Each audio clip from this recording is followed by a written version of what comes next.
India claims the entire state of Jammu and Kashmir, and as of 2010 administers approximately 43% of the region. It controls Jammu, the Kashmir Valley, Ladakh, and the Sichuan Glacier.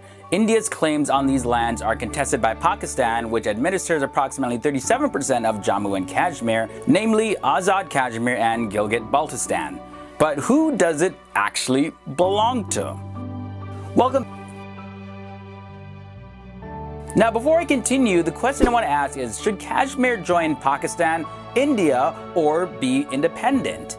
Now, beginning with the origin of the dispute now, so Kashmir is the northernmost region of the Indian subcontinent, more specifically Jammu and Kashmir. The Kashmir dispute dates back from 1947. The partition of the Indian subcontinent along religious lines led to the formation of India and Pakistan. But there were still around 650 states run by princes which existed inside these two independent countries. In theory, these princely states had the option of deciding which country to join or remaining independent. But in reality, the population of these states chose which country they wanted to join. They had been struggling to get freedom from the British for almost 100 years.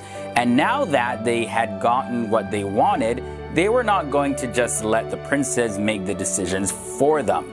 Kashmir was one of these states, and because of its location, it could join either India or Pakistan. The Mahajara of Kashmir was Hindu, while the majority of its population was Muslim, so he decided to stay neutral when it came to choosing. Now let's talk about the War of 1947. The hopes of remaining neutral crumbled on October 1947 as Pakistan sent in Muslim tribesmen who were knocking at the gates of the capital of Srinagar to try and persuade the Maharaja. The Maharaja Hari Singh appealed to the Indian government for military assistance and fled to India. He signed the Instrument of Accession, giving up Kashmir to India on October 26. So India and Pakistani forces fought their first war over Kashmir in 1947 to 1948. In a resolution dated August 13, 1948, the UN asked Pakistan to remove its troops, after which India was also to withdraw the bulk of its forces. India, having taken the issue to the UN, was confident since the most influential Kashmiri mass leader, Sheikh Abdullah, was firmly on India's side. An emergency government was formed on October 30th, 1948, with Sheikh Abdullah as the prime minister. Pakistan ignored the UN mandate and continued fighting, holding on to the portion of Kashmir under its control. On January 1st, 1949, a ceasefire was agreed with 65% of the territory under Indian control and the remainder with Pakistan. In the year 1957 now, Kashmir was formally incorporated into the Indian Union. Continuing on now, talking about the Kargil War, when the Indian Prime Minister Atal Bihari Vajpayee set out to Lahore by bus on February 20th, 1999, inaugurating the 4 times a week Delhi to Lahore to Delhi bus service, the world felt that such a genuine effort at friendly neighborhood relations would lower the tensions along the line of control in Kashmir. But all hopes of diplomacy disappeared once the cross-LOC firing in Kargil began during the mid-1990s. The death toll, including both soldiers and civilians, was more than 30,000.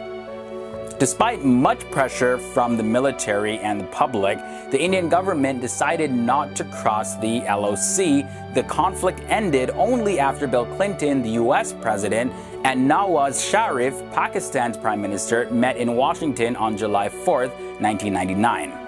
Now, despite a lot of the violence, there is still some hope. The Jammu and Kashmir Legislative Assembly election in 2014 was held in the state of Jammu and Kashmir in 5 phases from the 25th of November to the 20th of December 2014. Despite repeated boycott calls by separatist Hurriyat leaders, elections recorded the highest voters turnout in the last 25 years, that is more than 65%, which is more than usual voting percentage in other states in India. Like, even the European Parliament, on the behalf of the European Union, welcomed the smooth conduct of the state legislative elections in Jammu and Kashmir. But there still has remained constant violence. On July 8, 2016, a popular militant leader, Burhan Muzaffar Wani, was cornered by the security forces and killed. Protests had taken place, leading to an amplified instability in the Kashmir Valley. Curfews had been imposed in all 10 districts of Kashmir, cell phone and internet services had also been blocked, and newspapers have also been restricted in many parts of the state.